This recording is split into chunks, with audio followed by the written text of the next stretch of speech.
ဘိဓမ္မာမှာဝိမြစ်တရားနှစ်ပါးဆိုပြီးတော့ဟောထားတယ်ဝိရဲ့အမြစ်တော့အမြစ်ကမြန်မာစကားနော်သစ်ပင်အမြစ်လို့ပေါ့နော်သစ်ပင်နေမြေကြီးမှာတွဲနေတာအမြစ်နဲ့တွဲနေမို့လားလို့နော်အဲ့ဒီအမြစ်ကိုဖြတ်လိုက်ရင်သစ်ပင်မသေးဘူးလားလို့သေတယ်ပြုတ်ထွက်သွားတာပဲနော်အမြစ်ဖြတ်မှသေတာပဲ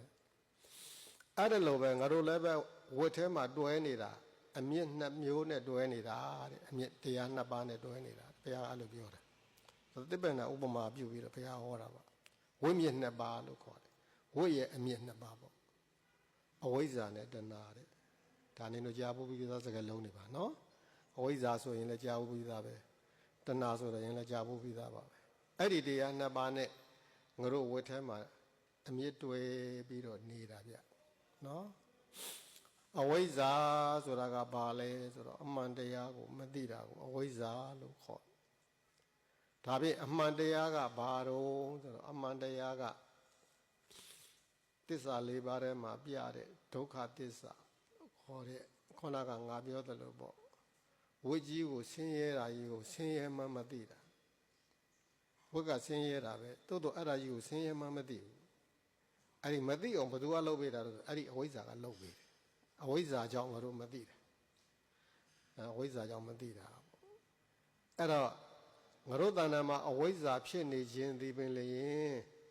ဝိထဲမှာအမြင့်တွဲနေတာပဲဒီအဝိဇ္ဇာအမြင့်နဲ့တွဲနေတာအဲ့ဒီတော့အဝိဇ္ဇာအမြင့်နဲ့တွဲပြီးတော့နေရာကနေပြီးတော့အဲ့ဒီတွဲနေတဲ့အမြင့်ကနေပြီးတော့ဒီဝိရှိထဲမှာလူတွေပျော်အောင်မထွက်ချင်အောင်ဘယ်သူကလှုပ်ပေးတာတုံးဆိုတော့တဏှာကလှုပ်ပေးတာနော်တဏှာကပျော်အောင်လှုပ်ပေးတာအဲ့တော့ဝိထဲကိုတွဲအောင်လှုပ်ပေးနေတာကအဝိဇ္ဇာရဲ့တဏှာရဲ့ပေါ့တဏှာကပျော်အောင်လှုပ်တာဟိုကောင်ကမြဲအောင်လှုပ်တာအဝိဇ္ဇာကမြဲအောင်လုပ်တယ်တဏှာကပျော်နေအောင်လုပ်တာမြဲလဲမြဲပြီပျော်လဲပျော်နေပြီဆိုရင်အဲ့ဒီတော့ဝတ်ထဲလဲနေရတာကိုမထွက်ချင်တော့ဘူးတဲ့သူကအဲ့ဒီလိုပြည့်တယ်အဲ့ဒီလိုပြောတော့ဒါဆိုရင်ငါတို့ကမြတ်စွာဘုရားကသူကဟိုနီးပေးတဲ့သဘောနဲ့သူကဟောတာဟုတ်ဝတ်ကထွက်ချင်တယ်ဆိုလို့ရှိရင်ပထမဘာလုပ်ရမှာလဲဘာသိဉာဏ်လုပ်ရမှာလဲဆိုဝတ်ကြီးကိုဆင်းရဲမှန်းသိအောင်အရင်လုပ်ရမယ်သိလာမှဝတ်ထဲလဲတာကိုညင်းငွေ့လာညင်းငွေ့လာမှာပေါ့အဲ့တော့ညင်းငွေ့လာမှာအဲ့ဒါသိအောင်လုပ်ရမယ်တစ်ချက်ပေါ့နောက်တဏှာကဝတ်ထဲမှာပျော်နေတာအဲ့ဒီပျော်နေတာကြီးကိုလည်းပဲမပျော်အောင်ပေါ့ပြင်းလာအောင်ညင်းငွေ့လာအောင်လုပ်ပေးရမယ်အဲ့ဒီလိုလုပ်ပေးလာမှဒီဝတ်ကထွက်မယ်မြတ်စွာဘုရားကအဲ့ဒီလိုပြောတာပေါ့အဲ့တော့ငါတို့ဖြတ်ရမယ့်အမြင့်ဟာအဝိဇ္ဇာအမြင့်နဲ့တဏှာအမြင့်ဆိုတဲ့အမြင့်နှစ်ပါးကိုဖြတ်မှငါတို့ဒီဝိဆိုတဲ့တန္တရာကထွက်မှာလွတ်မှာဒီအမြင့်နှစ်ပါးကိုဖြတ်ရတော့မယ်ပေါ့ဖြတ်ရတော့မယ်ဆိုရင်လုပ်ငန်းခွဲရတော့မယ်ဘယ်လိုလုပ်ရမလဲအဝိဇ္ဇာအမြင့်ကိုဘယ်လိုဖြတ်မလဲတဏှာအမြင့်ကိုဘယ်လိုဖြတ်မလဲဒီဖြတ်ပုံဖြတ်နည်းတခါကြည့်ရတော့မှာတဏှာကဝတ်ထဲလဲနေတာကိုပြောနေအောင်သူကလှုပ်ထားတဲ့အတွက်ငါတို့ပြောနေကြတာပြောနေတာပေါ့တဏှာရဲ့သဘောကအာယုန်နဲ့တတ္တဝါတွေကိုပျော်အောင်လှုပ်ထားတာမျက်စိကနေပြီးအစင်းတွေကြည့်ပြီးတော့လှကျင်ပါကျင်တယ်မိမိကိုယ်တိုင်လည်းလှကျင်တယ်သူတို့ကလှတာကိုလည်းပဲကြည့်ကျင်ရှုကျင်တယ်အဲ့ဒါရူပယုံကိုခံစားတာပေါ့အတန်ကောင်းတာလေးတွေကြားကျင်တယ်တတ္တယုံကိုခံစားတာပေါ့အနတ်ကောင်းတာလေးတွေနားရှိုက်နေရရင်ကောင်းတယ်အရသာရှိတဲ့အစားအသောက်လေးတွေစားပြီးတော့နေရရင်ကောင်းတယ်ကောင်းတဲ့အထီးတွေ့လေးတွေထီးတွေ့ပြီးနေရရင်ကောင်းတယ်ဒီအာယုံ၅ပါးကိုခံစားပြီးတော့တတ္တဝါတွေပြောနေတာတဲ့အဲ့ဒီအာယုံ၅ပါးကိုခံစားပြီးတော့တတ္တဝါတွေပြောနေတာကိုဒီတဏှာကပျော်အောင်လှုပ်ထားတာတဲ့မပျော်အောင်လှုပ်ထားတာအဲ့ဒီတော့အဲ့ဒီအာယုံ၅ပါးကိုခံစားပြီးတော့ပြောနေတဲ့တဏှာကိုဘာနဲ့ဖြတ်မှတော့လို့ဆိုရင်သူ့ကိုစန့်ကျင်ဘက်နဲ့ဖြတ်ယူရမယ်တဲ့တဏှာရဲ့စန့်ကျင်ဘက်လိုက်ရှာတာပေါ့တဏှာရဲ့သဘောကလိုချင်တဲ့သဘောပစ္စည်းကိုမရခဲ့ရရင် ရပြီလို့ရှိရင်လည်းရတဲ့ပစ္စည်းလေးကိုလက်ထက်ကမလွတ်ချင်တော့ဆွဲမြဲမြဲစုပ်ကိုင်းပြီးတော့ထားခြင်းအဲ့ဒါတဏှာရဲ့သဘောပေါ့မရခင်ကရအောင်လုပ်တယ်ရပြီးတဲ့အခါကျတော့ဆွဲမြဲမြဲစုပ်ကိုင်းပြီးတော့ထားတယ်ဒါတဏှာရဲ့သဘောအဲ့ဒီတော့ပစ္စည်းဥစ္စာကိုလိုချင်တယ်လိုချင်ပြီးတော့ရပြီးတော့ဆွဲကင်ထားတဲ့တဏှာကိုဖြတ်တော့မယ်ဆိုရင်သူ့ရဲ့စန့်ကျင်ဘက်ကအလောဘလို့ခေါ်တယ်တဲ့အလောဘဆိုတာမလိုချင်တာပေါ့လောဘဆိုတာကလိုချင်တာပေါ့လိုချင်တဲ့လောဘတရားကိုမလိုချင်တဲ့တရားနဲ့ဖြတ်ရမှာတဲ့အဲ့လိုဖြတ်ရမှာမလိုချင်တဲ့တရားနဲ့ဖြတ်ရမှာမလိုချင်တဲ့တရားဆိုတာဘာလဲဆိုတော့မြတ်စွာဘုရားကဒါနကောင်းမှုကုသိုလ်ဟာမလိုချင်တဲ့တရားတွေမှာပါတယ်တဲ့ကိုမင်းတို့ပြုတဲ့ဒါနကုသိုလ်ဟာဒါမလိုချင်တဲ့တရားပဲအလောဘလို့ပြန်မလိုချင်တဲ့တရားဆိုတာဘယ်လိုဟာတော့ဆိုလှူတယ်ဆိုကြတဲ့ကောကြည့်လိုက်လေဒီလှူတဲ့ပစ္စည်းရပထမမလှူခင်ကကိုယ့်ပစ္စည်းပဲကိုယ့်ပစ္စည်းလို့တွေ့တတ်မဲ့တဲ့တဏှာရှိတယ်လေအဲ့ဒီတဏှာကိုပယ်ရပဲအဲ့ဒီလိုတဏှာကိုပယ်လိုက်တော့မှလှူဖြစ်တာအဲ့ဒီတဏှာကိုမပယ်ရင်ဆိုမလှူဖြစ်ဘူး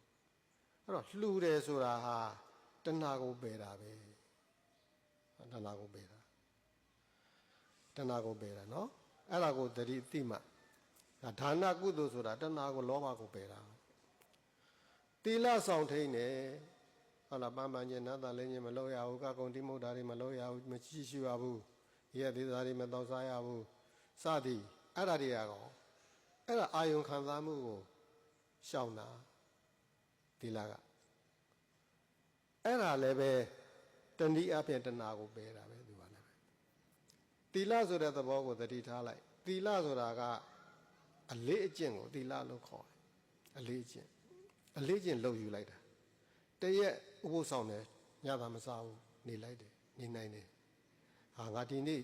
ညသာမစားဘဲနဲ့ဥပုသ်ဆောင်နိုင်လို့ရှိရင်တရက်နေနိုင်တယ်ဆိုရင်နောက်တရက်လည်းနေနိုင်ရမယ်နောက်တရက်လည်းနေနိုင်ရမယ်အဲ့ဒီလိုနေနိုင်သောအောင်တရက်ချင်းလေးကျင့်ယူရတယ်ကျင့်ယူလို့ကျင့်မှများလာတော့နေနိုင်သွားတယ်ထို့အတူပဲမျက်စိနဲ့အာယုံခံစားတဲ့ရူပါယုံလည်းပဲဥပုသ်ဆောင်ထားလို့ငါဘာမှမကြည့်ဘူးကွာဆိုရင်နေလိုက်နောက်တနေ့လည်းနေနိုင်ရမယ်နောက်တနေ့လည်းနေနိုင်သွားလို့ရှိရင်ဟာမျက်စိနဲ့အာယုံမခံစားမဲနဲ့ငါနေနိုင်တယ်နားနဲ့အာယုံမခံစားမဲနဲ့ငါနေနိုင်တယ်နှာခေါင်းနဲ့အာယုံမခံစားမဲနဲ့ငါနေနိုင်တယ်ဆိုတော့အဲ့လိုနေနိုင်သွားတယ်တိလအဲ့ဒါလည်းသူအာယုံကိုပယ်တာပဲတွေ့တတ်မဲ့တဲ့တဏှာကိုပယ်တာအဲ့ဒါဒီဘက်ကနေပြီးတော့တဏှာအမြင့်ကိုသူကဖြတ်နေတယ်အဲ့တော့ဒါနနဲ့သီလဆိုတဲ့ကောင်းမှုကုသိုလ်ကဒီဘက်ကအမြင့်ကိုဖြတ်တဲ့လက်နဲ့ပစ္စည်းနှမျိုးပဲဟိုလွှတ်နဲ့ဓာတ်လို့ပေါ့နော်နှမျိုးဒါနနဲ့လည်းဖြတ်လို့ရတယ်သီလနဲ့လည်းဖြတ်လို့ရတယ်အဲ့တော့ဒါနကုသိုလ်ပြုတယ်သီလကုသိုလ်ပြုဆိုတော့တဏှာအမြင့်ကိုဖြတ်တာအဲ့ဒီတဏှာအမြင့်ဖြတ်လိုက်လို့တဏှာအမြင့်နားနေပြီပြတ်နေပြီဆိုရင် तू ကဟိုပြုတ်ဖို့နည်းနည်းလေးနီးစပ်လာဒီဘက်ကအမြင့်ကြံတော့တာအဲ့တော့ဒီဘက်ကအဝိဇ္ဇာအမြင့်ဆိုတာကခုနကဝိတ်ကိုဆင်းရဲတာကိုဆင်းရဲမှမသိအောင် तू ကလှုပ်ထားတာဖြစ်တဲ့အတွက်ဆင်းရဲမှသိအောင်ကိုလှုပ်ရတော့ဝိတ်ကိုလေခုနကလိုချင်တဲ့လောဘကိုမလိုချင်တဲ့ပယ်တာကိုဒီဟာလည်းပဲမသိတာတရားကိုသိတဲ့တရားနဲ့လှုပ်ယူရမှာဖြတ်သိတဲ့တရားကဘာလို့ဝိဟာဆင်းရဲတယ်ဆိုတာသိအောင်လုပ်ရမယ်အဲ့ဒါကြောင့်မြတ်စွာဘုရားကသစ္စာ၄ပါးဟောတဲ့အခါမှာဒုက္ခသစ္စာဟောတာဒုက္ခသစ္စာမြင်မှဒုက္ခသစ္စာမမြင်လို့ရှိရင်သမုဒိယမပယ်နိုင်ဘူးနော်အဲသမုဒိယဆိုတာတဏှာပဲအဲ့ဒီတဏှာကိုပယ်ဖို့အတွက်ဆိုရင်ဒီဝိကြီးလဲနေတဲ့ဝိထဲမှာပြောနေတာဟိုတဏှာနဲ့ပြောနေတော့ဒီဝိကြီးကိုဆင်းရဲမှန်းသိသွားမှမပြောမှလေမပြောမှဝိကထွက်ချင်မှလေအဲ့ဒီထွက်ချင်ဖို့အတွက်ကြတော့အသိဉာဏ်နဲ့လိုးလာဒီရုပ်တည်းရဲ့ဆင်းရဲနေပုံနံတည်းရဲ့ဆင်းရဲပုံမွေးရတာဆင်းရဲပုံနေရတာဆင်းရဲပုံသေရတာဆင်းရဲပုံအိုရတာဆင်းရဲပုံနာရတာဆင်းရဲပုံတွေကိုသိအောင်လုပ်ရမှာဒီရုပ်ကြီးရှိနေသူတွေအိုးမှာပဲရုပ်ကြီးရှိနေသူတွေနာအောင်မှာပဲရုပ်ကြီးရှိနေသူတွေသိနေအောင်မှာပဲဒီဘဝကြီးရနေသူတွေအိုနာသေးကမလွတ်ဘူးဆိုတာကိုသိအောင်လုပ်ရမှာအသိလာလို့ရှိရင်ညင်းငွေလာလိမ့်အဲ့ဒါမသိမချင်းကမညင်းငွေ